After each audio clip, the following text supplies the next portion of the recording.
They thought they were humiliating me when they handed me that crumbling, forgotten house instead of my inheritance. They laughed when I took the keys. What they didn't know was that the walls were hiding something no one had seen in 40 years.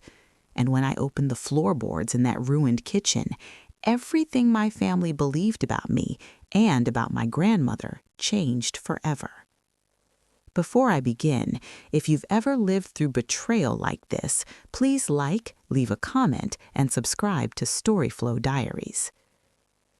I remember the day they handed me the envelope as clearly as I remember the smell of dust inside that house. It was raining. Of course it was raining. The kind of steady gray rain that makes everything feel heavier than it already is. My grandmother had been gone for exactly 6 days, and already my aunts were arguing about silverware. We were sitting around my Uncle David's dining table, the good one, the one nobody was allowed to touch when Grandma was alive. Funny how quickly traditions die when the matriarch does. My cousin Leah kept checking her phone. My Aunt Margaret had her lips pressed into that tight, satisfied smile she wore whenever she believed life was unfolding exactly as she had predicted. And then there was me. I was the only grandchild who had stayed close to Grandma in her final years, the only one who visited every Sunday, the only one who knew how she liked her tea, 1 spoon of honey, never sugar. But loyalty doesn't always translate into reward. Sometimes it paints a target on your back. The lawyer cleared his throat and began reading the will. The house on Willow Creek Road, her primary residence, was to be sold, the proceeds divided evenly between her 3 children, jewelry distributed to daughters, savings accounts divided, investments liquidated. I sat there quietly, hands folded in my lap, waiting for something. I wasn't expecting a fortune, I wasn't greedy, but I supposed I believed, naively, that love might count for something. Then the lawyer said my name. To my granddaughter, Eliza. The room shifted. My aunt leaned forward slightly. My cousin actually looked up from her phone. In Eternity, I leave the property located at 148 Cedar Hollow. There was a pause. Paper shuffled. My uncle frowned. Cedar Hollow, he repeated. And then Aunt Margaret laughed. Not a polite chuckle, a sharp, disbelieving laugh that sliced through the room. You mean that shack? She asked. I felt heat climb into my face. I hadn't heard of Cedar Hollow in years. It was the old property my grandmother had inherited from her own father, an abandoned farmhouse miles outside town. No electricity, no running water. The roof half collapsed, if I remembered correctly. The lawyer nodded. Yes, the deed is included. Margaret leaned back in her chair, satisfied. Well, she said sweetly, I suppose everyone gets something. Something. Leah snorted under her breath. Congratulations, Eliza. Hope you like raccoons. The lawyer continued reading, but I barely heard him.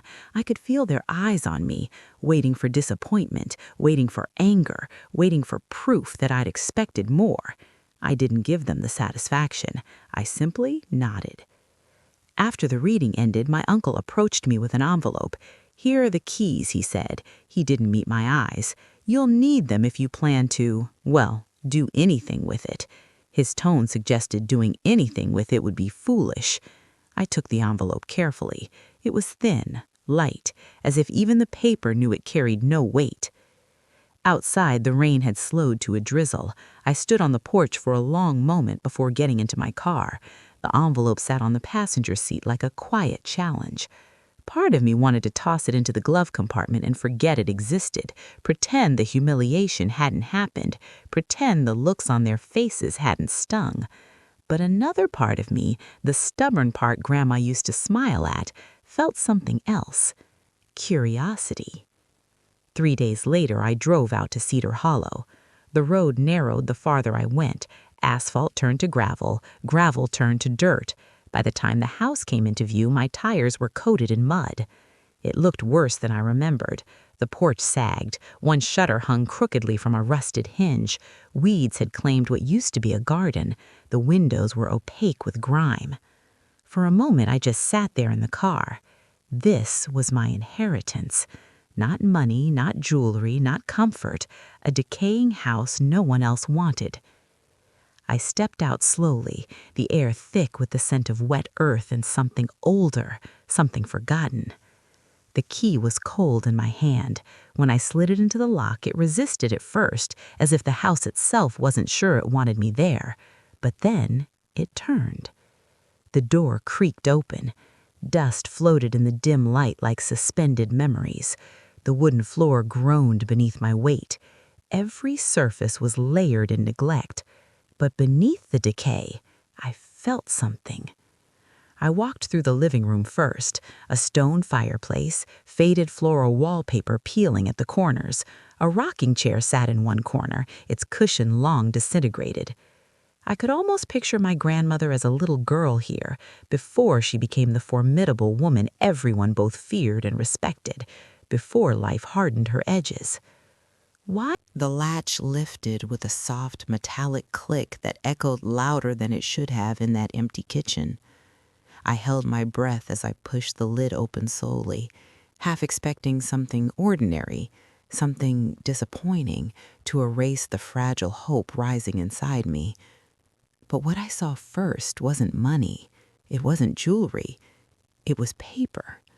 Dozen upon dozen of neatly bundled letters tied with faded blue ribbon, and beneath them leather-bound journals stacked carefully as if someone had placed them there with deliberate reverence. My fingers hovered above the top bundle for a moment before I touched it. The paper felt thick and aged, edges yellowed but preserved. I untied the ribbon gently and unfolded the first letter.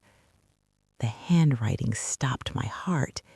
It was my grandmother's, but not the firm, controlled script I knew. This was softer, more flowing, like someone younger, less guarded. The date at the top read June 14th, 1974. I swallowed and began to read silently. If you are reading this, then you have chosen curiosity over comfort. I hoped you would. My chest tightened. She had known. She had known someone would find this. She had known it would be me. The letter continued. Cedar Hollow was never meant to be abandoned. It was meant to protect what could not be trusted in hands that value appearances more than truth.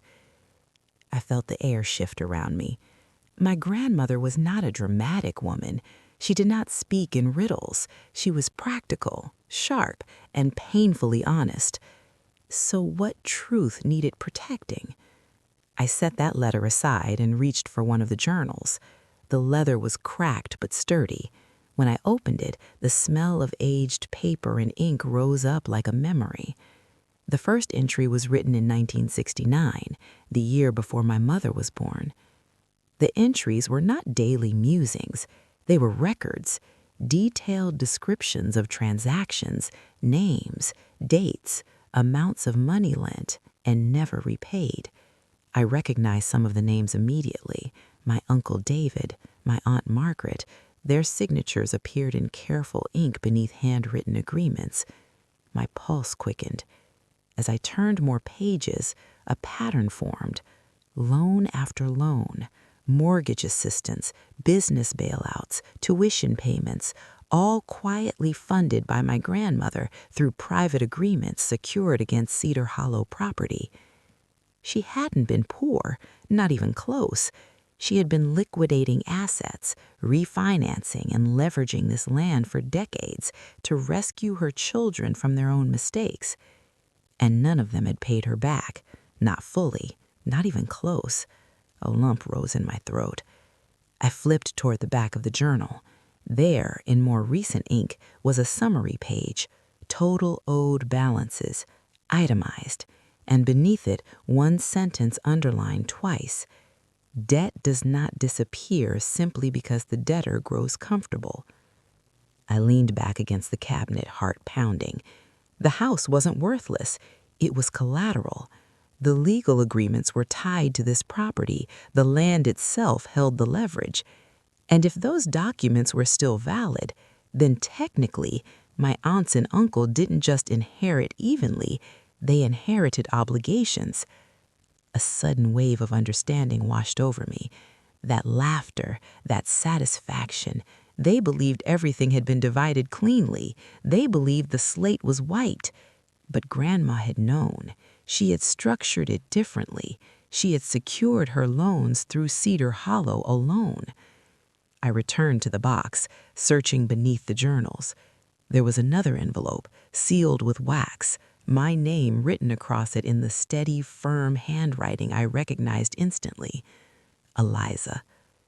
I broke the seal carefully and unfolded the letter inside.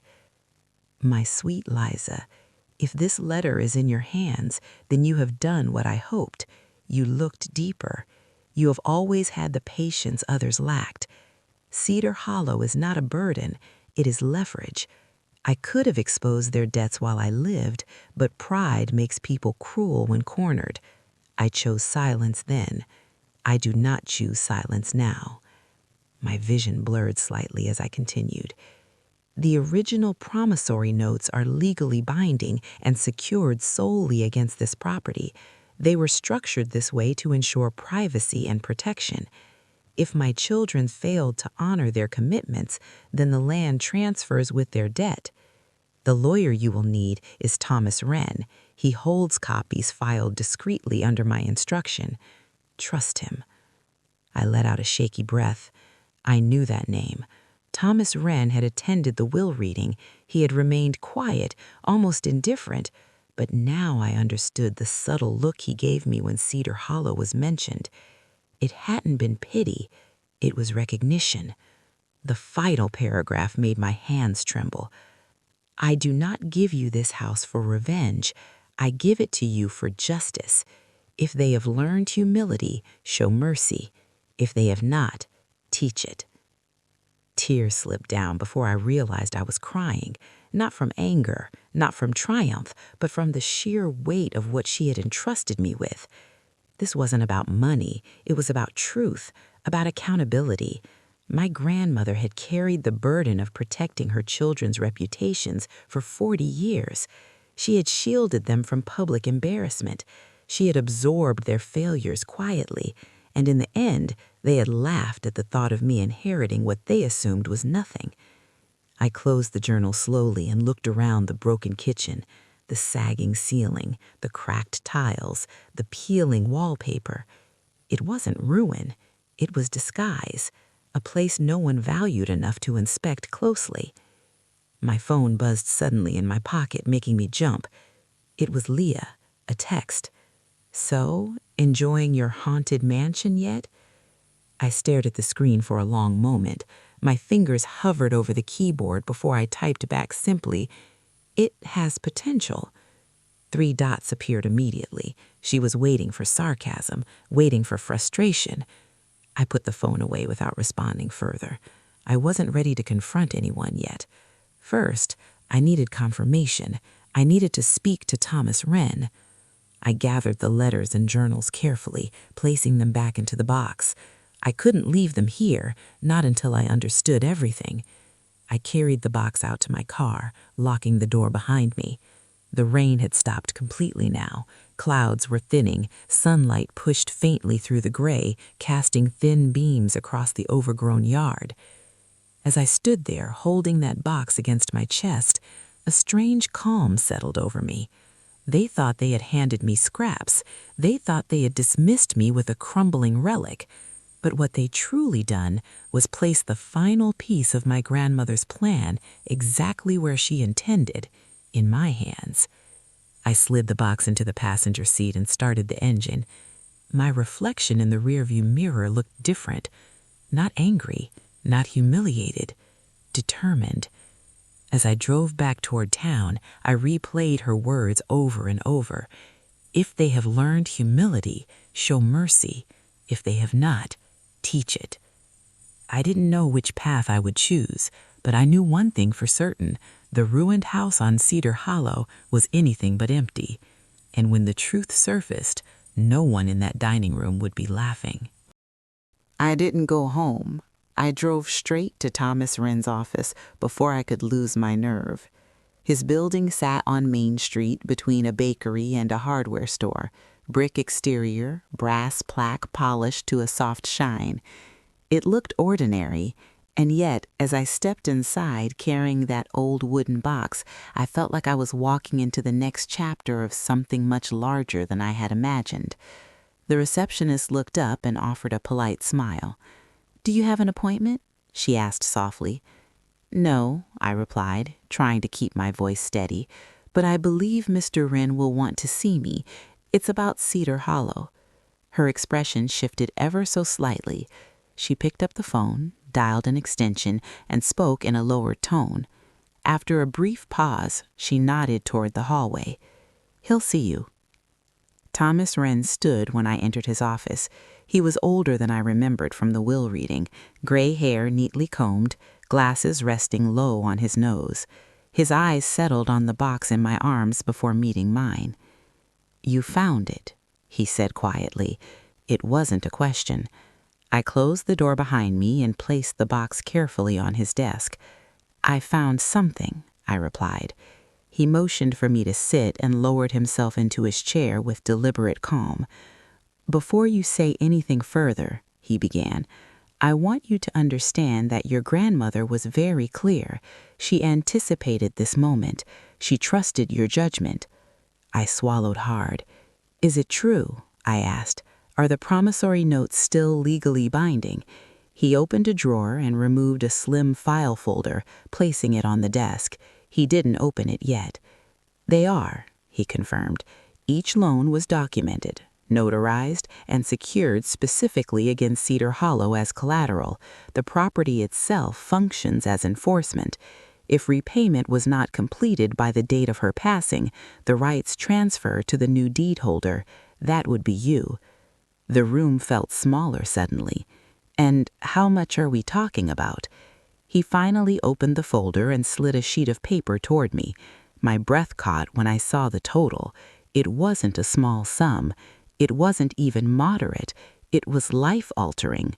For them, for me, for everyone involved. "They never paid her back?" I whispered. "Not fully," he corrected gently. "Some partial payments were made over the years, but the balances remain significant." I leaned back in the chair, trying to steady the rush of thoughts flooding my mind. "Did they know?" He adjusted his glasses. "They knew the loans existed, but I suspect they assumed the records were informal. They underestimated your grandmother." A bitter laugh escaped before I could stop it. Underestimated. That seemed to be a family habit. He folded his hands on the desk. "Eliza, this is where your choice begins. You can enforce collection. The law is clear. You could require immediate repayment or initiate claims against their inherited assets. Alternatively, you may renegotiate. You hold the authority now." Authority. The word felt heavy. I stared at the numbers again. Images flashed through my mind. Aunt Margaret's laugh, Leah's smirk, Uncle David's avoidance. But alongside them came softer memories. Birthday dinners, childhood holidays, my grandmother standing at the head of the table, holding everything together. I closed my eyes briefly. Why didn't she confront them herself? Thomas's voice softened. Because she loved them, and because exposure can fracture families beyond repair. She believed you would see both justice and compassion more clearly than she could. Silence settled between us. I looked at the box again. "There's something else," I said, opening it carefully and pulling out one of the journals. "She documented everything." Thomas nodded. "She wanted you to have context, not just numbers." I hesitated before asking the question that had been lingering since I left Cedar Hollow. "If I choose to enforce it, what happens?" He didn't hesitate. "Legally, you send formal notices. Outstanding debts become payable within a specified time frame. Unpaid, you may place liens against their inherited assets, including proceeds from the primary residence sale." The primary residence, the house they were already preparing to list. Images of Aunt Margaret discussing real estate agents flickered through my mind. They were planning renovations. They were calculating profits. They were celebrating quietly. And if I choose not to? He met my eyes steadily. Then the debt remains symbolic. You could forgive portions, you could restructure, you could even void them entirely. But understand this, whatever you decide sets the precedent for how they treat you going forward. That settled deeper than anything else. We sat in silence for a moment before he added, "Your grandmother included one additional instruction." My head lifted. Instruction? He reached into the folder again and withdrew a sealed envelope. I recognized the handwriting immediately. She asked that I give you this only after you confirm discovery. My hands trembled slightly as I opened it. Inside was a single page. "Liza, if you are sitting with Thomas now, then you have uncovered what I hid. Not for greed, not for punishment, but for balance. I carried their burdens for decades. They mistook that for weakness. Do not make the same mistake. Allow them the opportunity to honor what they owe. If they refuse, do not shrink." I let the paper fall to my lap, emotion tightening my throat. She hadn't raised me to be small. She hadn't raised me to accept dismissal quietly. But she also hadn't raised me to be cruel. I looked back at Thomas. "What would you do?" He smiled faintly. "My opinion is irrelevant, but I will say this. People reveal their character when confronted with accountability." I left his office an hour later with certified copies of every document neatly organized in a leather folder. The weight of it in my hands felt different than the box had. Heavy, yes, but clear. As I stepped back onto Main Street, the sun was fully out now. The rain from days before felt distant. My phone buzzed again. This time it was Aunt Margaret. The next afternoon, I arrived at Margaret's house 5 minutes early. I didn't want to rush in flustered. I needed to feel steady. When she opened the door, she greeted me with the same polished warmth she used at church functions and neighborhood gatherings. Her smile was precise, calculated. "Eliza," she said lightly, "come in." The dining table was already set with iced tea and small sandwiches, as if this were a pleasant family brunch rather than a financial discussion. Uncle David sat at the head of the table. Leah leaned back in her chair, scrolling on her phone. They all looked comfortable. Too comfortable. I took my seat quietly, placing my handbag beside me with the leather folder still inside. Margaret clasped her hands together. "So," she began, "we've spoken to a realtor about your grandmother's primary residence. It should sell quickly. The market is strong." She glanced at me briefly. "You'll receive your portion once everything closes, of course." My portion. The words hung in the air as if they were generous. I folded my hands in my lap. "I'm glad it will sell smoothly," I replied calmly. "But before we talk about that, I believe there are other financial matters we need to address." David's brow furrowed slightly. "What do you mean?" Leah finally looked up from her phone. I held Margaret's gaze. "Cedar Hollow." She waved a dismissive hand. "Oh, please, Eliza. If you're worried about taxes, we can help you find someone to evaluate the property. It's hardly worth much in its condition." I reached into my bag slowly and withdrew the leather folder. The sound of the clasp opening seemed louder than it should have been. "It's worth more than you think," I said evenly. David shifted in his chair.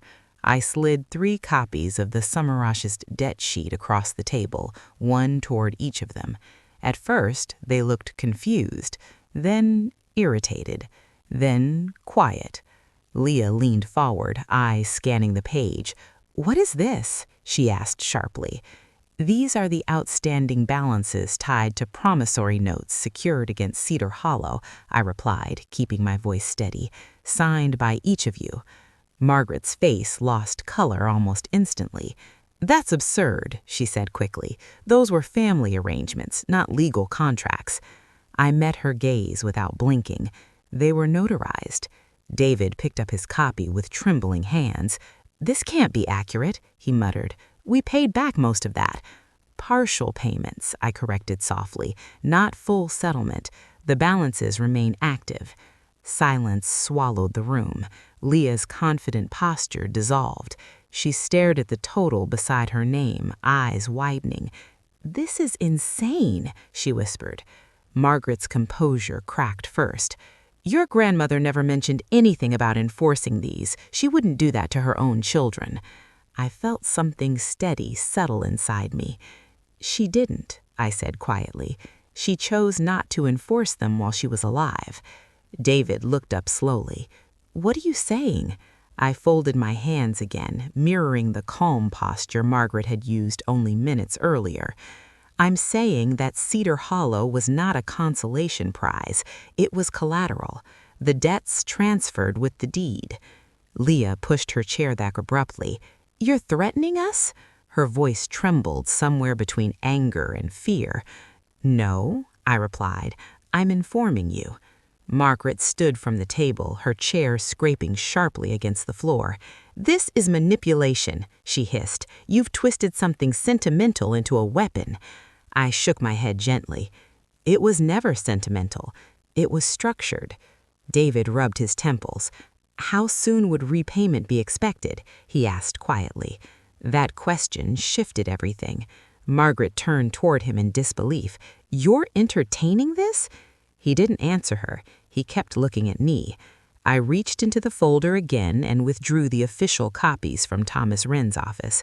"Formal notice has not yet been filed," I explained calmly. "I wanted to speak with you first, as Grandma instructed." Margaret's eyes flashed. "Don't you dare use her to justify this." Her anger would have intimidated me once. Not today. I said, "She carried these balances for decades, quietly, protecting reputations, providing support when businesses failed, when mortgages were overdue, when tuition went unpaid." I looked at each of them in turn. "She believed you would honor your word." Leah's voice softened slightly. We thought she forgave it." The room felt heavy with something unspoken. Guilt, perhaps, or shame. I inhaled slowly. "Forgiveness was never written, only extension." David leaned back, staring at the paper. "If this becomes public," he began. Margaret cut him off. "It won't," she said quickly, then turned to me. "What do you want, Eliza?" There it was. Not denial, not dismissal. The real question. I held her gaze steadily. "I want acknowledgement, and I want a plan." Leah blinked. "A plan?" "A structured repayment schedule. Reasonable, timely, transparent. No secrecy." Margaret let out a sharp breath. "And if we refuse?" Her voice was lower now, more cautious. I didn't raise my voice. I didn't need to. "Then formal collection begins." Silence fell again. This time it was different. Heavier, but clearer. David looked older somehow in that moment. The confidence he carried at the will reading was gone. He nodded slowly. "We'll need time," he said quietly. "You'll have it, but understand something clearly. I will not shrink from this." Margaret stared at me for a long moment, as if trying to reconcile the granddaughter she had underestimated with the woman sitting across from her now. For the first time, I saw uncertainty in her eyes. Leah lowered her gaze back to the paper, her earlier sarcasm completely absent.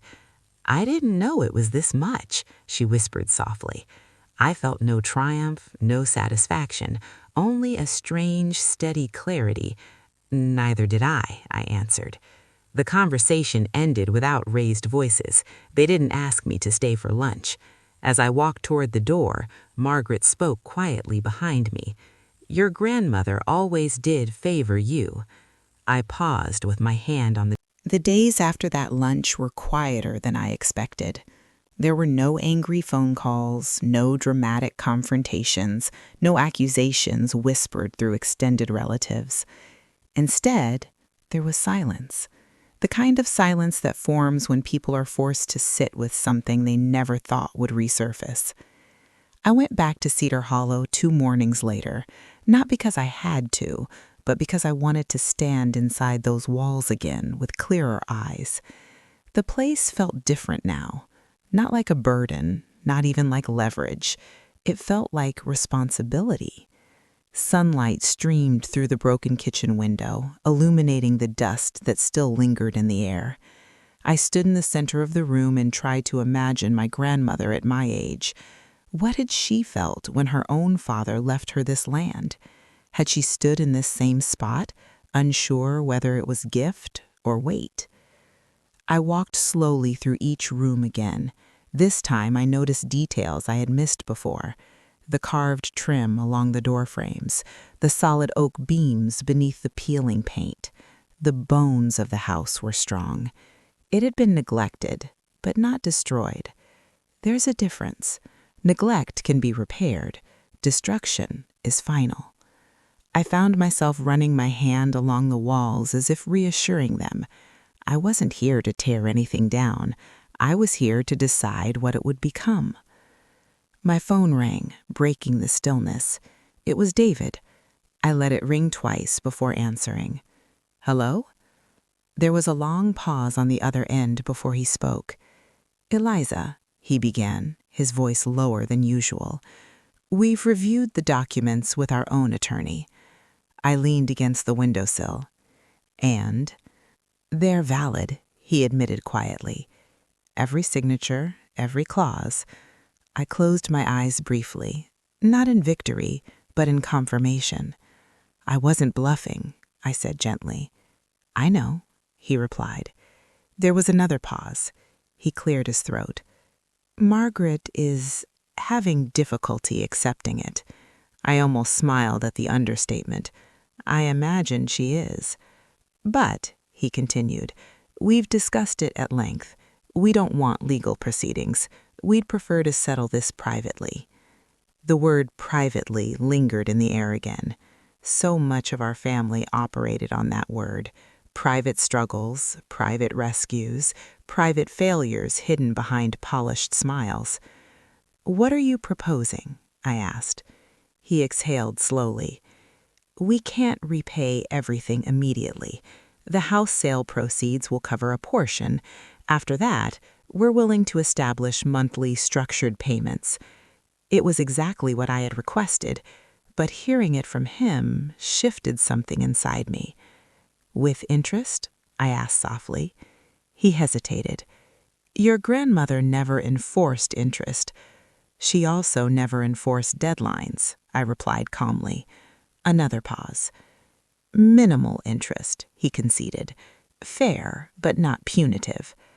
I stared out at the overgrown yard as wind brushed through tall weeds. This wasn't about squeezing them dry. It was about acknowledgement. Draft the proposal, I said. Have it sent to Thomas Wren. I'll review it. He let out a breath that sounded almost like relief. Thank you, he said quietly. I didn't respond immediately. Thank you felt misplaced, but I let it rest there. There's one more thing, he added. Margaret wants to meet again, in person. Of course she did. When? Sunday. I nodded to myself. Fine. When I ended the call, I didn't feel triumphant. I felt steady. That steadiness surprised me more than anything. I walked back into the kitchen and looked down at the patch of floor where the box had been hidden. That small, lifted board had changed everything. But it wasn't just about money. It was about exposure, about truth rising when given space. I spent the rest of the afternoon clearing debris, stacking broken pieces of plaster into neat piles, opening windows to let air move through the rooms. It wasn't restoration yet, but it was care, and care changes the atmosphere of a place. As I worked, I thought about my grandmother's final letter. If they have learned humility, show mercy. If they have not, teach it. Had they? David's tone suggested something close to humility. Margaret was harder to read. She had built her identity on control of appearances, control of narratives. This shift threatened that. I didn't want to break her. I just refused to bend anymore. Sunday arrived with clear skies. When I pulled into Margaret's driveway again, the tension felt different, less sharp, more contained. This time there were no iced teas or sandwiches waiting. The table was bare. David sat quietly. Leah looked subdued. Margaret remained standing when I entered. "We've prepared a proposal," she said without preamble. She slid a folder across the table. I opened it carefully. The numbers were detailed, the structure clear. Initial lump sum from the house sale, monthly installments thereafter, modest interest, grace periods outlined, legal acknowledgement of debt included. It was thorough, more thorough than I expected. I looked up slowly. "You've done your homework." Margaret's lips pressed together. "We underestimated your grandmother," she said quietly, "and you." There was no sarcasm in her voice this time, only fatigue, maybe even regret. I closed my folder gently.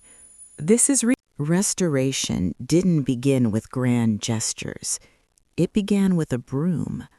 I spent the first full weekend at Cedar Hollow sweeping decades of dust out the front door. The simple rhythm of it, push, gather, lift, discard, felt almost symbolic. With every pile of debris I carried outside, it was as if I was clearing not just the house, but the weight that had clung to our family for years.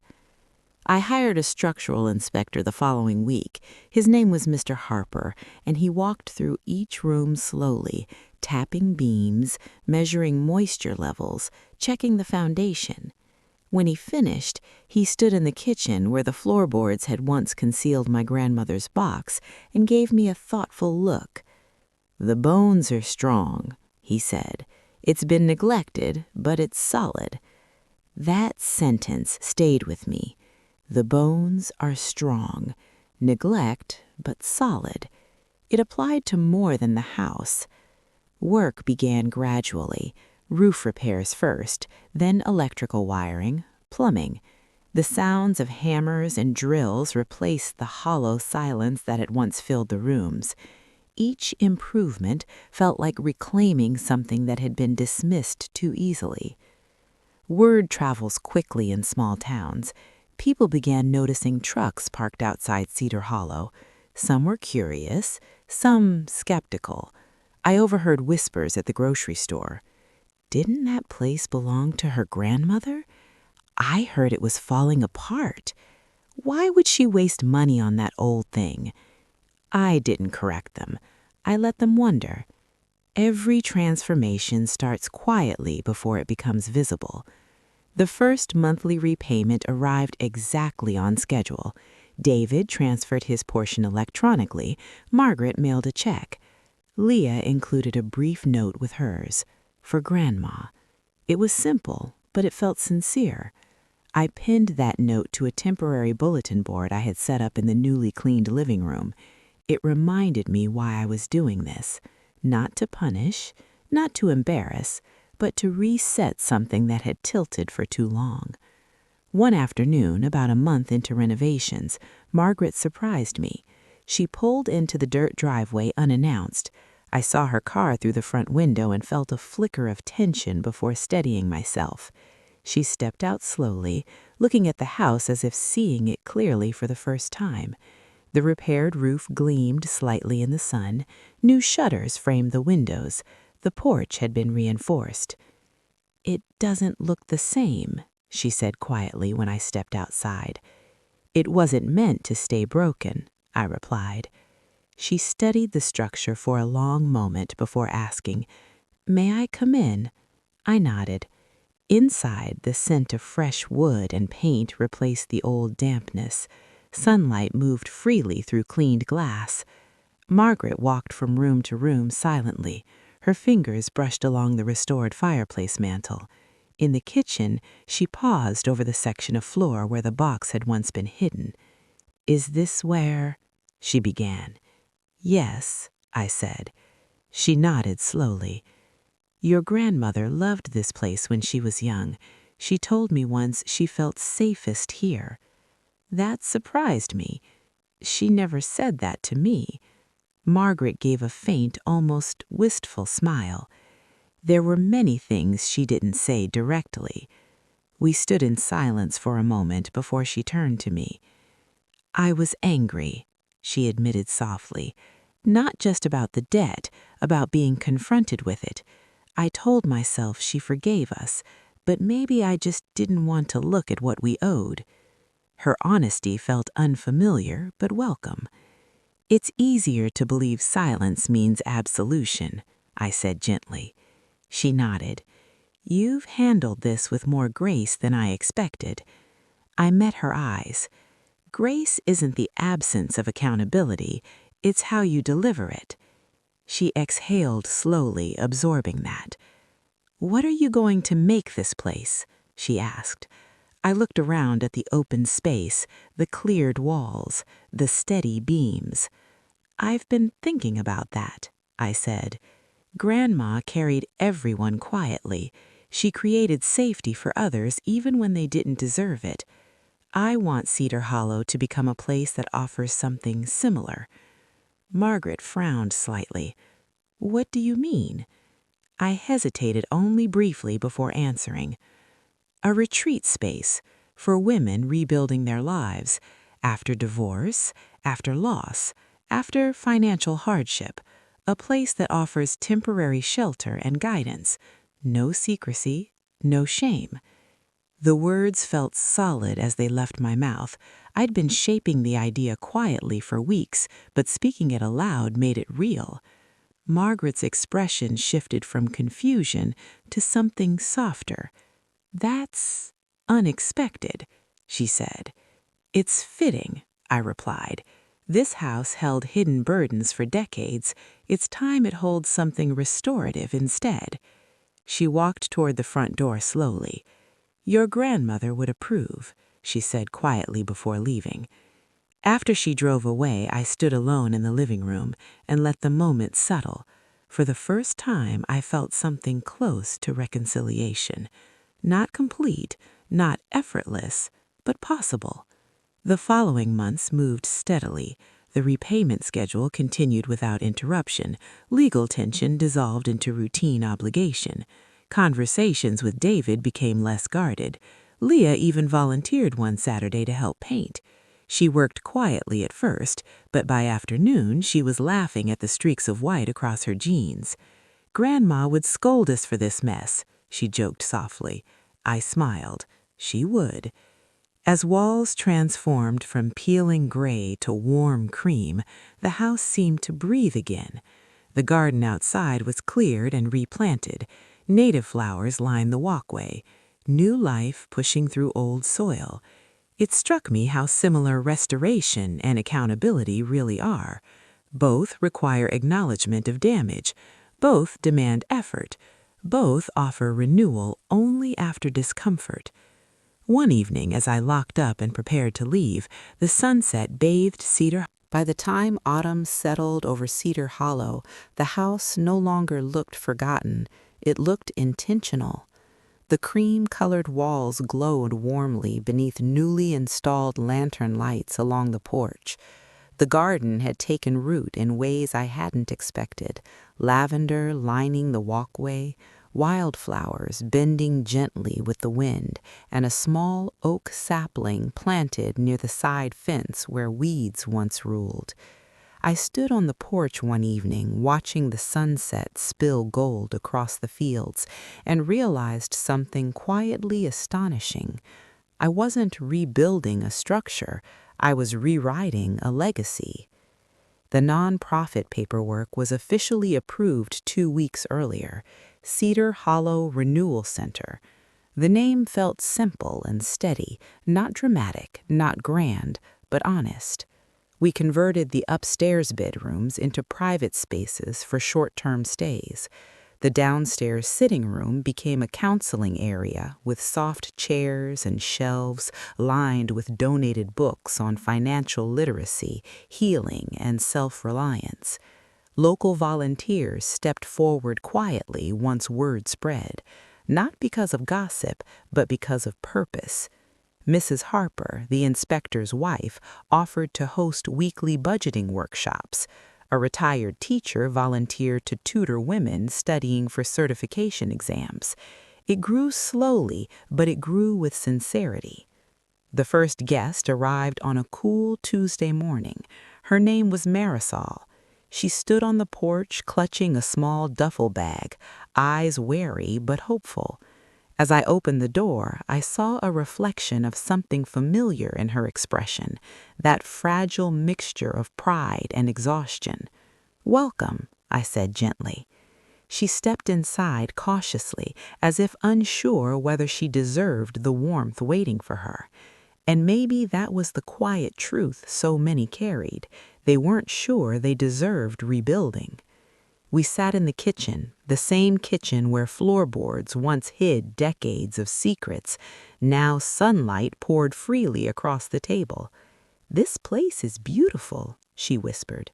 "It wasn't always," I replied softly. She gave a faint smile.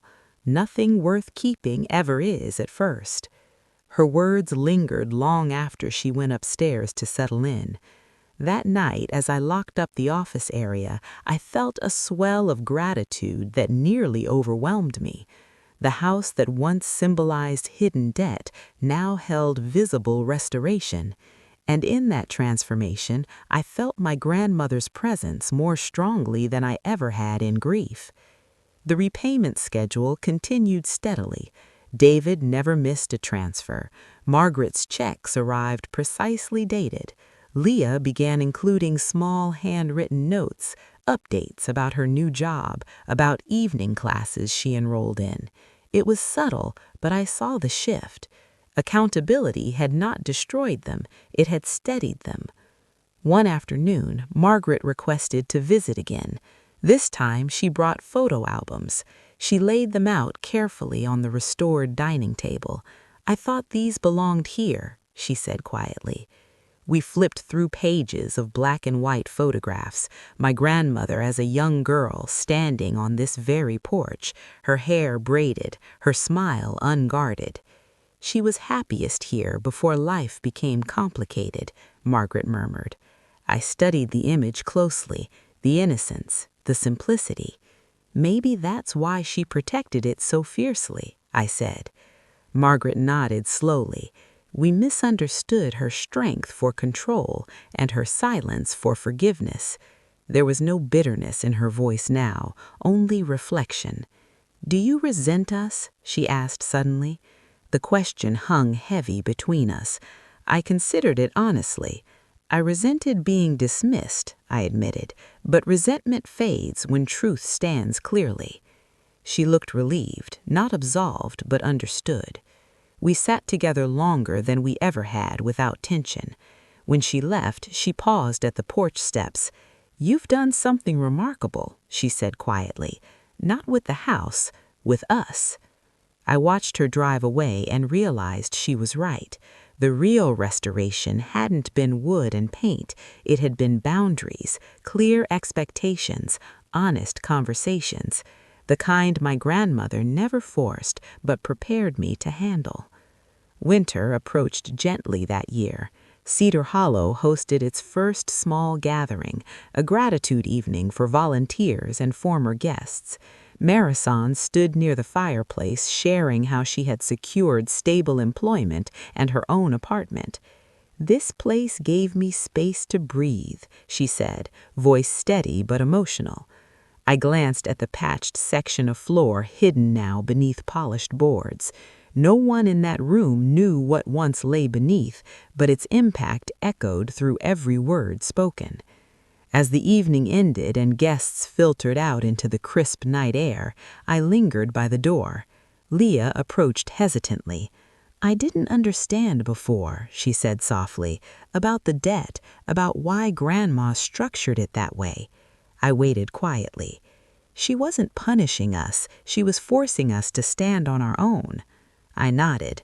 She believed in resilience more than rescue.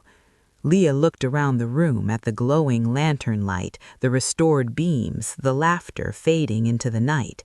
"You turned something we were ashamed of into something meaningful," she said. "That's not easy." I smiled faintly.